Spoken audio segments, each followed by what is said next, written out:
1879 یعنی 1879 میں ایک 16 سالہ لڑکا اپنا خواب پورا کرنے کے لیے اپنے خاندانی فارم میں کام کرنا چھوڑ دیتا ہے۔ مائی کیوریس فرینڈز، ان گاڑیوں کو غور سے دیکھیں۔ یہ وہ گاڑیاں ہیں جنہیں امیر لوگ صرف ریسنگ کے لیے استعمال کیا کرتے تھے۔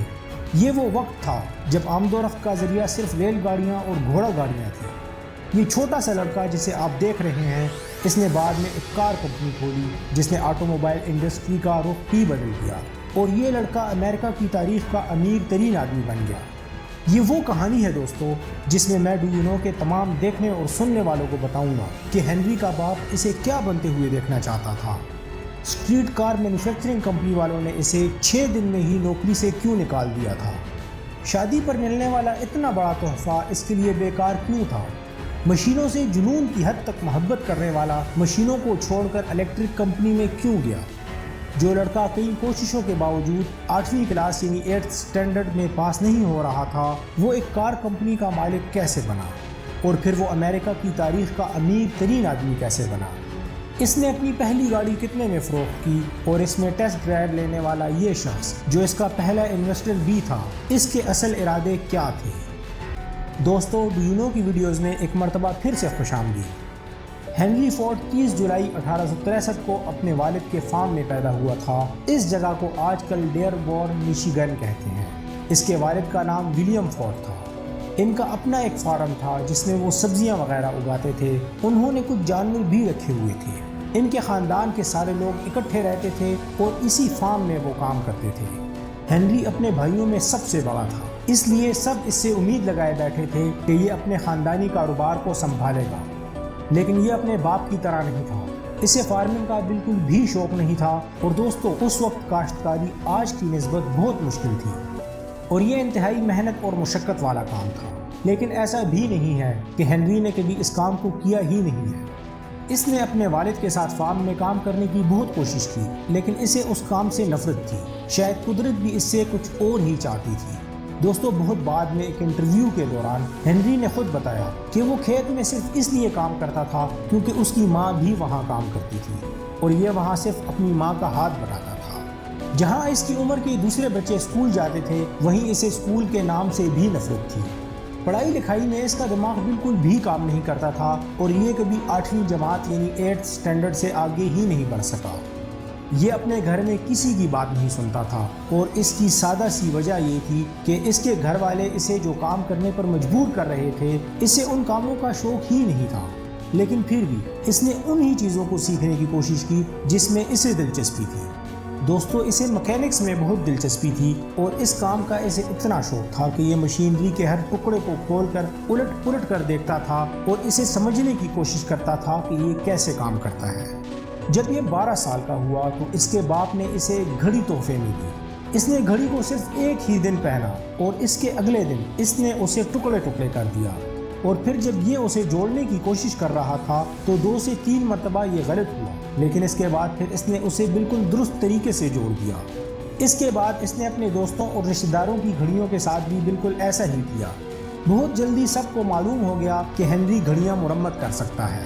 بس پھر کیا تھا، اڑوس پڑوس کے بہت سے لوگ اس کے پاس اپنی گھڑیاں لے کر آتے اور یہ انہیں مرمت کر دیتا۔ دوستو، اس کے بعد جب ہنری تقریباً 13 سال کا تھا، اس کے اسکول والوں نے ان سب طلباء کو ڈیٹرائٹ کی ایک کمپنی کا وزٹ کروایا۔ یہاں اس نے زندگی میں پہلی بار بھاپ کا انجن دیکھا تھا۔ یہ ہی وہ خاص لمحہ تھا جب اس کا شوق جنون میں بدل گیا، اور اگلے چند ایک سالوں میں یہ اس کا بہترین مشغلہ بن گیا۔ جب یہ 15 سال کا ہوا تو تب تک اس نے خود ہی اپنا پہلا بھاپ کا انجن تیار کر لیا تھا، اس سے پہلے کہ یہ اپنی اس کامیابی پر جشن مناتا اور سب کو بتاتا کہ اچانک سب کچھ بدل گیا۔ اس کی ماں ایک بیماری کے دوران مر گئی۔ ہنری اپنی ماں کے بہت قریب تھا، اور وہ فارم میں موجود کسی بھی اور کے مقابلے سب سے زیادہ اس کا خیال رکھتی تھی۔ والدہ کی وفات کے بعد اب تو ہنری کی فارمنگ سے بالکل ہی نفرت ہو گئی۔ اس نے فارم میں کام کرنے سے صاف صاف انکار کر دیا۔ اس انکار پر اسے خاندان کے ہر فرد کی طرف سے شدید تنقید کا سامنا کرنا پڑا، لیکن یہ پھر بھی اپنے فارم میں واپس بالکل بھی نہیں جانا چاہتا تھا۔ 16 سال کی عمر میں اس نے اپنے باپ کی خواہش کے خلاف جا کر اپنا سارا سامان سمیٹا اور ایک نئی زندگی کی تلاش میں گاؤں ہی چھوڑ دیا۔ اس وقت تک ڈیٹرائٹ میں اسٹیم انجن کا نظام آ چکا تھا، اور یہ بہت تیزی سے ایک انڈسٹریل شہر بن رہا تھا۔ اس شہر کو ایسے لوگوں کی بہت ضرورت تھی جو کام کو جانتے ہوں۔ یہ بھی ڈیٹرائٹ آ گیا، جہاں اس نے مشینوں کے بارے میں ہر چیز کو جانا اور سیکھا، اور اس کے بعد پھر یہ ان سب سے بہتر ایجاد کرنے کی کوشش کرنے لگا۔ لیکن کیا آپ یہ جاننا نہیں چاہیں گے کہ اس کا یہ سیکھنے کا سفر کیسا تھا؟ مائی کیوریس فرینڈز، اس نے سب سے پہلے اسٹریٹ کار مینوفیکچرنگ کمپنی میں ملازمت شروع کر لی، جسے مشیگن کار کمپنی ورکس کہا جاتا تھا۔ دوستو، اس کی بدقسمتی دیکھیں، اسے ابھی اس کمپنی میں صرف 6 دن ہی ہوئے تھے کہ انہوں نے اسے کمپنی سے نکال دیا۔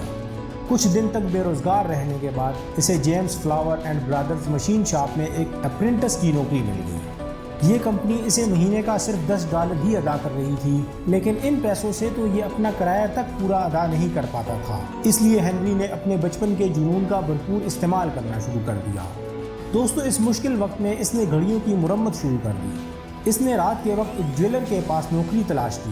ہر رات کو 6 گھنٹے یہ اس کی دکان پر کام کرتا تھا اور گھڑیوں کی مرمت کرتا رہتا تھا، اور وہ اسے ایک ہفتے کے $3 دیا کرتے تھے۔ دن اور رات کے دونوں کاموں کو کرنے کے بعد جب بھی اسے تھوڑا سا بھی ٹائم ملتا تو یہ اس دوران مطالعہ کرتا تھا اور مشینوں کے ساتھ تجربات کرتا رہتا تھا۔ پھر 1882 میں یعنی 1882 میں جب وہ 19 سال کا ہوا تو اچانک ہی وہ یہ سب کچھ چھوڑ چھاڑ کر اپنے گاؤں واپس آ گیا۔ لیکن اسے اب بھی کھیتی باڑی سے نفرت تھی۔ یہ کھیتوں میں بہت کم کام کیا کرتا تھا، لیکن وہاں پر موجود مشینوں کے ساتھ یہ بہت زیادہ وقت گزارتا تھا۔ ان دنوں اس کے والد نے ایک پورٹیبل سٹیم انجن بھی خریدا تھا جو کسانوں میں بہت تیزی سے مقبول ہو رہا تھا۔ ہنری اپنا زیادہ تر وقت اسی مشین کے ساتھ گزارتا تھا اور وہ کچھ دنوں میں اس کو چلانے میں اتنا ماہر ہو گیا کہ اس کا ایک پڑوسی جس کا فارم بھی ان کے فارم کے قریب ہی تھا، اس نے اسے $3 کے عوض اپنے فارم میں اسی مشین سے کام کروایا۔ بس پھر کیا تھا، کچھ دنوں میں ہی پورے مشیگن میں یہ خبر پھیل گئی کہ ہنری فورڈ مشینوں کے لیے ایک تحفہ ہے۔ دوستو، ہنری کے ہنر کی یہ خبر نیو یارک کے Westinghouse engine company of Schenectady کے ذیلی نمائندے تک جا پہنچی۔ اس نے اسے ملازمت پر رکھ لیا۔ یہاں پر ہنری کا کام صرف یہ تھا کہ پورے مشیگن میں جہاں بھی بھاپ سے چلنے والے ٹریکٹر انجن خراب ہو جاتے تھے یہ وہاں جا کر ان کی مرمت کرتا تھا۔ اس کے بعد سال 1885 یعنی 1885 میں جب اس کی عمر تقریباً 22 سال ہوئی، اس کی کلارا جین نامی لڑکی سے نیو ایئر پارٹی پر ملاقات ہو گئی اور اس کے اگلے سال اس نے منگنی کر لی اور پھر کچھ عرصے کے بعد انہوں نے شادی بھی کر لی۔ دوستو، شادی کے تحفے کے طور پر ہنری کے والد نے اسے 40 ایکڑ زمین تحفے میں دی، لیکن ہنری نے اپنے باپ کی طرح اس زمین کو کھیتوں میں تبدیل نہیں کیا، بلکہ اس کے دماغ میں کچھ اور ہی چل رہا تھا۔ 1891 یعنی 1891 میں جب اس کی عمر تقریباً 28 سال تھی، یہ اپنی بیوی کو لے کر ایک چھوٹے سے اپارٹمنٹ میں چلا گیا۔ اس دوران ایک دن ہنری کی اچانک ایک برطانوی میگزین پر نظر پڑی۔ اس میگزین پر ایک انجن کی تصویر بنی تھی۔ اس نے وہ میگزین خرید لیا اور اسے پڑھنے لگا۔ اس میں گیس انجن کے بارے میں بہت کچھ لکھا تھا۔ اس گیس انجن کو ایک جرمن انجینئر تیار کر رہا تھا جس کا نام نکولس آٹو تھا۔ یہ اسے بہت ہی کم تعداد میں تیار کر رہا تھا اور یہ باپ کے انجنوں سے بہت مختلف تھا اور بہت زیادہ اچھا بھی تھا۔ دوسرے باپ انجنوں کی طرح اسے سٹارٹ کرنے میں 30 منٹ کا وقت بھی نہیں لگتا تھا، کیونکہ اس انجن میں اندرونی طور پر کمبسچن موجود تھی۔ یہ نئے طرز کا انجن پورے یورپ میں بہت تیزی سے فیمس ہو رہا تھا، لیکن امریکہ میں بہت کم ہی لوگ اس انجن کے بارے میں جانتے تھے۔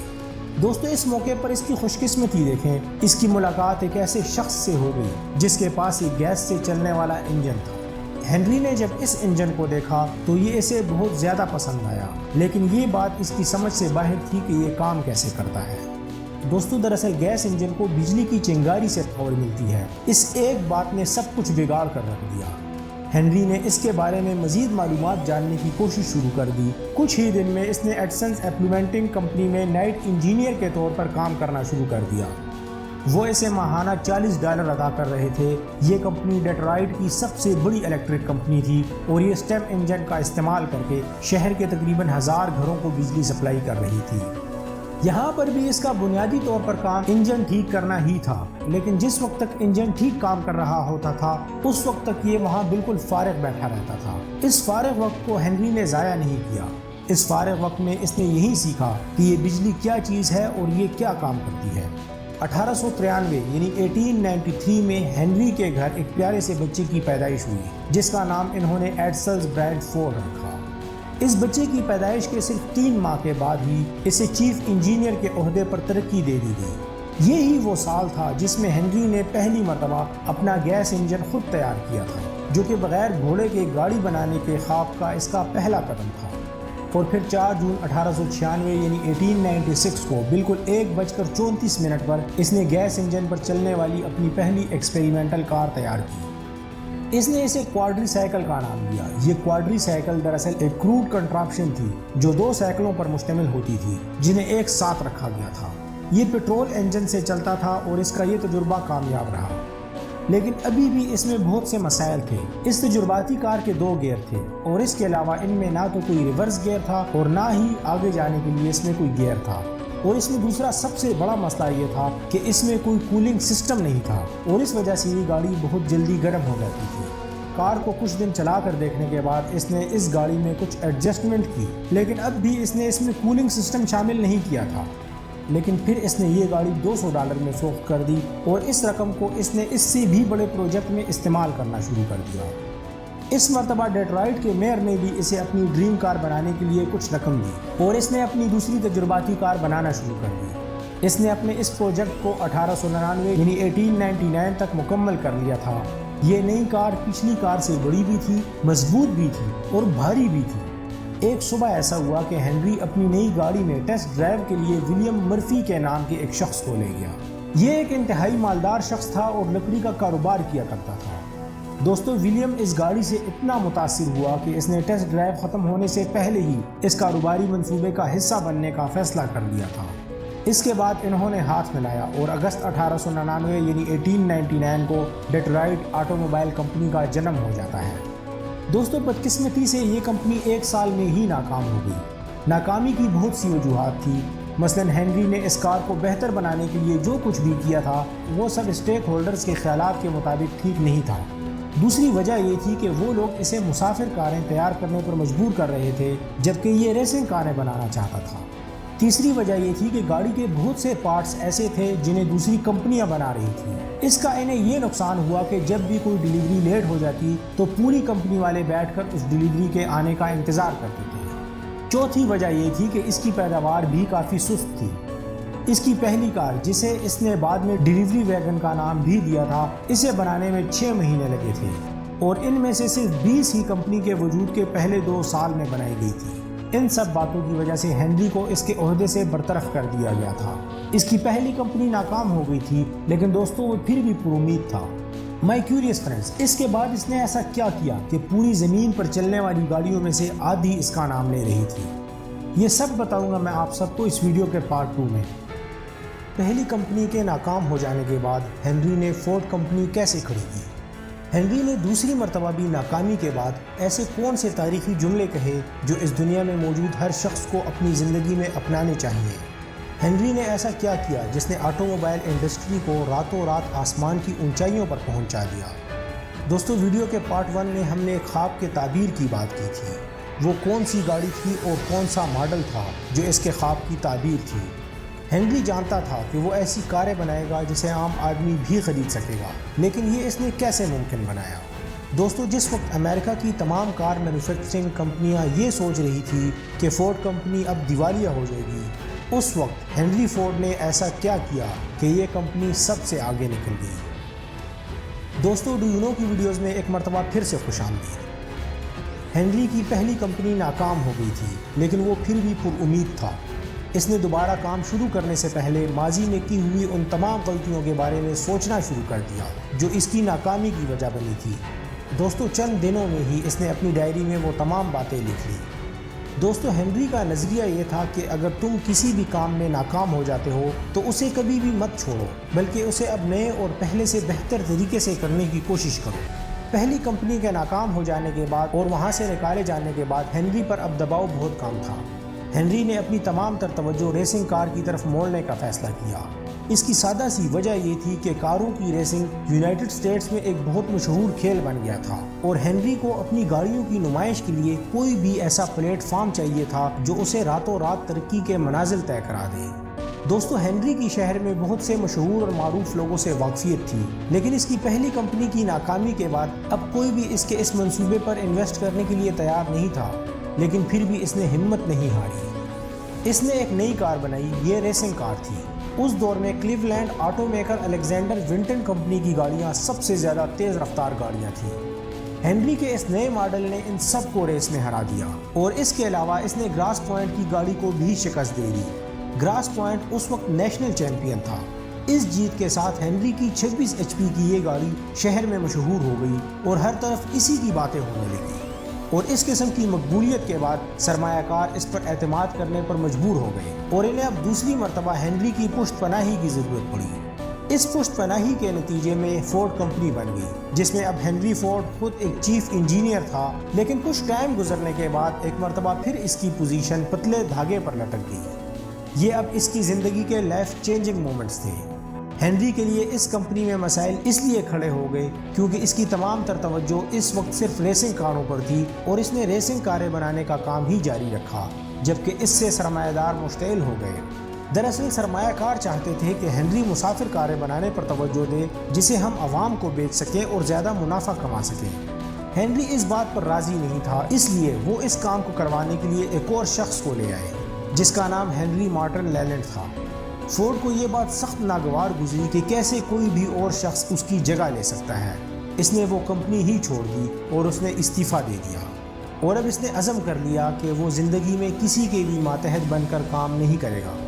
لیکن اس کے برعکس ہنری لیلینڈ اب وہ سب کچھ کر رہا تھا جو اسے انویسٹر کہتے تھے۔ یہ اب بالکل ان کی مرضی کے مطابق کام کر رہا تھا۔ ہنری کے چلے جانے کے بعد انہوں نے کمپنی کا نام بھی فورڈ موٹر کمپنی سے بدل کر لیڈلک موٹر کمپنی رکھ دیا۔ دوستو، اس وقت ہنری اکیلا نہیں تھا جو ریسنگ کاریں بنانا چاہتا تھا، اس کے ساتھ ٹام کوپر بھی تھا۔ ٹام کوپر بھی ایک ریسر تھا۔ مائی کیوریس فرینڈز، 1902 میں انہوں نے فورڈ 999 گاڑی تیار کی۔ دوستو، اس گاڑی کی ٹیسٹ ڈرائیو ایک کھلے میدان میں کی گئی اور جس نے اسے چلایا وہ بھی ایک پرانا ریسر تھا۔ اس نے اس گاڑی کو 91 میل فی گھنٹہ کی رفتار سے چلاتے ہوئے امریکہ کے پچھلے تمام ریکارڈ توڑ ڈالے۔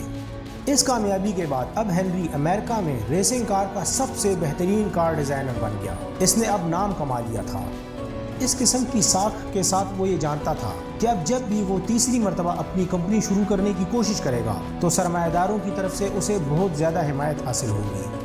دوستو، اب اس مرتبہ 11 سرمایہ کاروں کی مدد سے، اور ان میں سے خاص ایک شخص جو ڈیٹرائٹ کے کوئلے کا ڈیلر تھا جس کا نام الیگزینڈر ینگ میلکمیسن تھا، اس کی خاص مدد سے ہنری کی تیسری کمپنی زندہ ہو گئی۔ اس کمپنی کو شروع میں فورڈ اینڈ میلکمیسن لمیٹڈ کہا جاتا تھا، لیکن بعد میں 1902 میں ہی اس کا نام بدل کر فورڈ موٹر کمپنی رکھ دیا گیا۔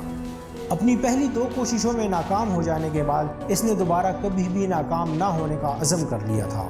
فورڈ نے اب اپنی تمام تر توجہ ایک ایسی گاڑی بنانے پر لگا دی تھی جو کہ ایک عام آدمی کے لیے بھی سستی ہو اور وہ اسے خرید سکتا ہو۔ دوستو، اس دور میں گاڑی کا مالک ہونا کوئی عام سی بات نہیں تھی، یہ صرف دولت مند لوگ ہی خرید سکتے تھے۔ اس کی وجہ یہ ہوتی تھی کہ گاڑیاں انتہائی ہنرمند انجینئرز ہی تیار کرتے تھے اور زیادہ تر کاریں تو صرف ریسنگ کے لیے بنائی جاتی تھی۔ اپنی نئی کمپنی کے آغاز پر اس نے اپنے ساتھیوں اور سرمایہ داروں کو ایک خطاب کیا۔ اس میں اس نے ان سب کو کہا کہ میں بڑی تعداد میں ایسی موٹر کاریں بناؤں گا جو بہترین مٹیریل سے تیار کی جائیں گی اور جسے ماہر لوگ تیار کریں گے، اور اس کے بعد ہم انہیں مارکیٹ میں فروخت کریں گے، اور جدید انجینئرنگ کے ذریعے بننے کے بعد اس کی قیمت اتنی کم ہوگی کہ ایک عام سا شخص بھی اس گاڑی کو خرید سکے گا۔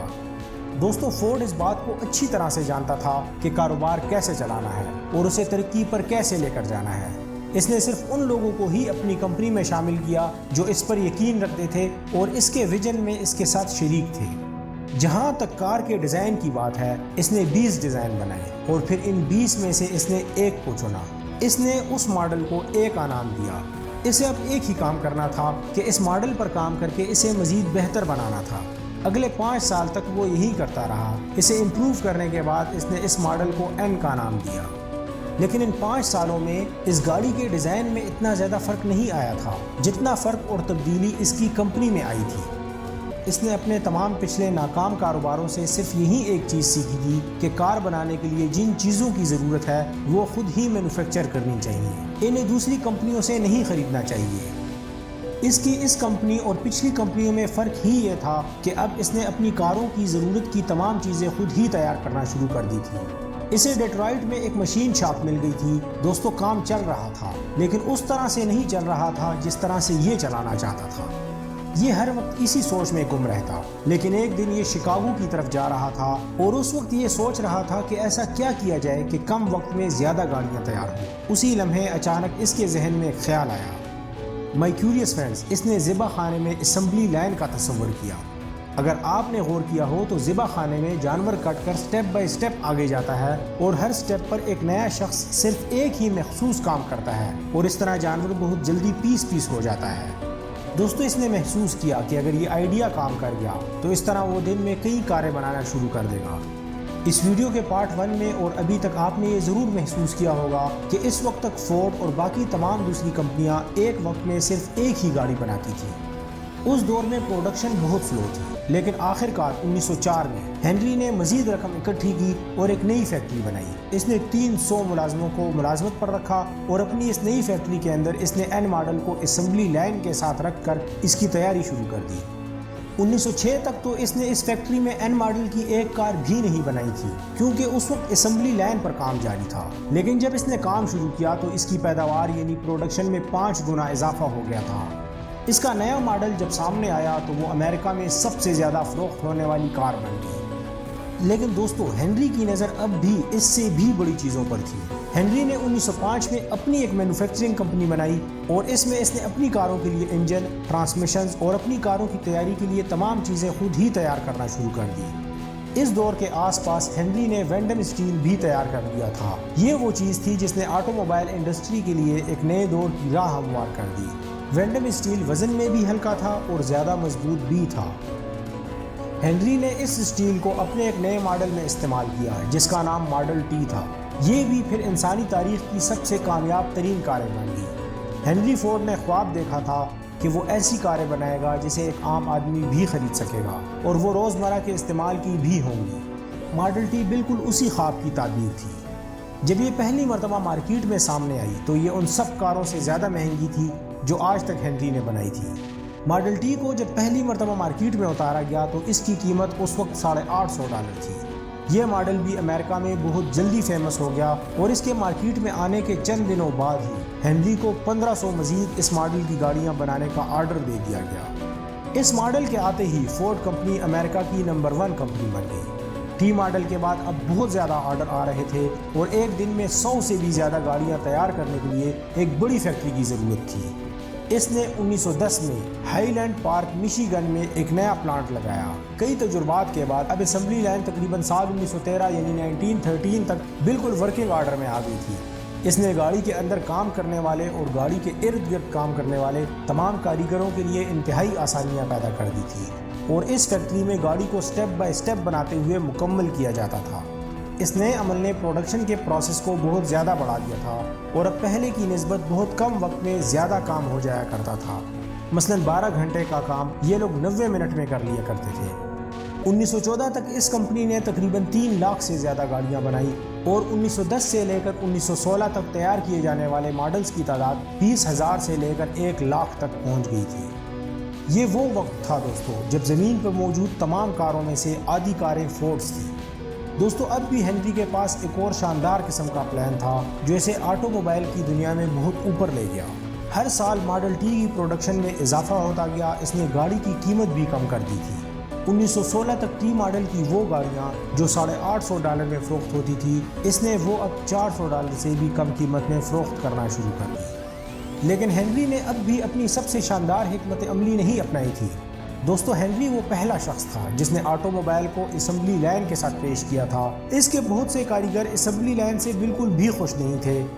دراصل وہ تمام ایک ہی کام کو بار بار کر کے اب بور ہو گئے تھے اور ان میں سے بہت سے کاریگر ایسے بھی تھے جو اس اسمبلی لائن کو اپنے ہنر کی توہین سمجھتے تھے۔ دوستو، ہر کسی کی اپنی سوچ ہوتی ہے، کوئی بھی کسی کی سوچ نہیں بدل سکتا، لیکن بہرحال اس کا نقصان یہ ہوا کہ بہت سے کاریگر فورڈ کمپنی کو چھوڑ کر جانے لگے۔ اس وقت اس نے اپنی سب سے بہترین حکمت عملی اپنائی۔ یہ اس وقت بھی اپنے تمام مزدوروں کو باقی فیکٹریوں میں کام کرنے والوں کی نسبت زیادہ تنخواہ دیا کرتا تھا، لیکن اس نے پھر بھی اجرت دگنی کر دی، یعنی $5 پر ڈے۔ بہت سی کمپنیوں نے اس وقت فورڈ کمپنی کا بہت مذاق اڑایا اور وہ یہی سوچ رہے تھے کہ یہ کمپنی جلدی ہی دیوالیہ ہو جائے گی۔ لیکن سب کچھ اس کے الٹ ہو گیا۔ پوری دنیا سے مزدور کام کی تلاش میں اور زیادہ اجرت کی لالچ میں ڈیٹرائٹ آنا شروع ہو گئے۔ اس وقت ہنری نے کہا کہ میں اپنے ارب پتی ادارے میں چند غلام ڈرائیور بنانے کے منصوبے پر عمل کرنے کے بجائے 25,000 مزدوروں کو خوشحال اور مطمئن بنانے پر یقین رکھتا ہوں۔ ہنری نے نہ صرف ان مکینکس کی تنخواہ بڑھا دی تھی بلکہ انہیں 8 گھنٹے ڈیوٹی کے دوران 1 گھنٹہ بریک دینے کا اعلان بھی کیا تھا۔ 8 گھنٹے کی شفٹس میں مختلف مزدور کام کرتے تھے، لیکن اس کا کام 24 گھنٹے جاری رہتا تھا۔ ابھی چند دن پہلے جو اس پر ہنس رہے تھے، ہنری کی یہ حکمت عملی ان کے لیے شدید مسائل کی وجہ بن گئی۔ ان کے مزدور انہیں چھوڑ کر فورڈ کمپنی میں جانے لگے اور یہ ان کمپنیوں کا نقصان تھا۔ آخرکار انہوں نے بھی ایسا ہی کرنا شروع کر دیا۔ اب دوسری کمپنیوں نے بھی اپنے مزدوروں کی تنخواہ بھی بڑھا دی تھی اور انہیں وہ بریک بھی دیا کرتے تھے۔ دوستو، ہنری وہ شخص تھا جس نے پورے امریکہ میں کاروبار اور مینوفیکچرنگ کو بالکل بدل دیا تھا۔ 1919 یعنی 1990 میں ہنری فورڈ کمپنی میں موجود دوسرے سرمایہ کاروں کی مداخلت سے تنگ آ گیا تھا اور اس نے تمام شیئرز خریدنے کا فیصلہ کر لیا۔ اس وقت ڈیٹرائٹ میں اور بھی بہت سے کروڑ پتی تھے، لیکن شیئرز خریدنے کے بعد یہ دنیا کی سب سے بڑی آٹو موبائل انڈسٹری کا واحد مالک بن گیا تھا۔ اس کے کچھ عرصہ کے بعد ہنری نے اپنے بیٹے کو اس کمپنی کا صدر بنا دیا، لیکن وہ تو صرف ہنری ہی تھا جو اس کمپنی کو یہاں تک لے کر آیا تھا۔ دوستو، اس کے بعد ہنری نے کچھ غلطیاں کی جس نے اسے مالی طور پر بہت نقصان پہنچایا۔ اس نے شیورلیٹ جیسی مہنگی اور زیادہ آرام دہ کاروں کی بڑھتی ہوئی مقبولیت کو نظر انداز کیا۔ اس کے بیٹے ایڈسل نے اور کمپنی کے دوسرے ایگزیکٹوز نے اسے بہت سمجھانے کی کوشش کی کہ اب دور بدل رہا ہے، اب ہمیں کوئی نیا ماڈل سامنے لانا چاہیے، لیکن ایک ضدی شخص ہونے کی وجہ سے اس نے کسی کی بات نہیں مانی۔ اور پھر جب 1920 یعنی 1920 کے آخر میں فروخت کے اعداد و شمار بہت نیچے گر گئے تو اس نے ماڈل ٹی کی اسمبلی لائن کو بند کر دیا اور ایک نئی کار ڈیزائن کرنا شروع کر دی۔ نیا ماڈل اے انہوں نے 1927 میں جاری کیا، لیکن یہ ماڈل اب ہائی لینڈ پارک میں نہیں بلکہ مشیگن میں ندی کے کنارے ایک بڑی فیکٹری میں تیار کیا گیا تھا۔ اپنی اس نئی فیکٹری میں ہنری خام مال کو صاف کرنے سے لے کر آٹو موبائل کی ختمی اسمبلی تک ضرورت کی ہر چیز مینوفیکچر کرنا چاہتا تھا، اور اس نے بالکل ایسا ہی کیا۔ اب اس کی یہ فیکٹری دنیا کی سب سے بڑی فیکٹری بن گئی جو سٹیل، شیشہ، ٹائرز اور دوسرے پرزہ جات بناتی تھی، اور وہ پھر اسی کی کاروں میں استعمال ہوتے تھے۔ لیکن دوستو، اگر فیصلہ سازی کی بات کی جائے تو فورڈ کا ون مین کنٹرول اب کامیابی کا فارمولہ نہیں تھا۔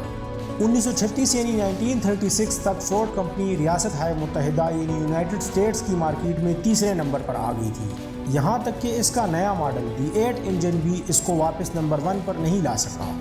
اب اس کمپنی کا صدر اس کا بیٹا تھا اور وہ اس کمپنی کو اچھے سے ہینڈل بھی نہیں کر پا رہا تھا۔ دوستو، 1943 یعنی 1943 میں ہنری کا بیٹا معدے کے کینسر کی وجہ سے مر گیا اور یہ کمپنی پھر سے فورڈ کو چلانی پڑی، لیکن مزید 2 سال کمپنی کو چلانے کے بعد اس نے فورڈ کمپنی اپنے پوتے کے حوالے کر دی اور ہنری نے ریٹائرمنٹ لے لی، اور پھر 1947 یعنی 1947 میں یہ سر کی ایک رگ پھٹنے کی وجہ سے فوت ہو گیا۔ مائی کیوریس فرینڈز، زندگی تجربات کا ایک سلسلہ ہے جس میں سے ہر ایک تجربہ ہمیں آگے کی طرف لے کر جاتا ہے۔ بعض اوقات حالات دیکھ کر اسے سمجھنا مشکل ہوتا ہے اور ہم کہتے ہیں کہ میرے ساتھ ہی ایسا کیوں ہوتا ہے، لیکن اس دنیا کو کرداروں کے نشو و نما کے لیے بنایا گیا ہے، اور ہمیں یہ سیکھنا چاہیے کہ جو غم اور دھچکے وغیرہ ہمیں ملتے ہیں یہ ہمیں آگے بڑھنے میں مدد کرتے ہیں۔ آج فورڈ موٹر کمپنی تقریباً $70 بلین کی مالک ہے اور یہ دنیا کی سب سے بڑی کار کمپنیوں میں سے ایک ہے۔ دوستو، اس ویڈیو کو دیکھنے کا اور پسند کرنے کا شکریہ۔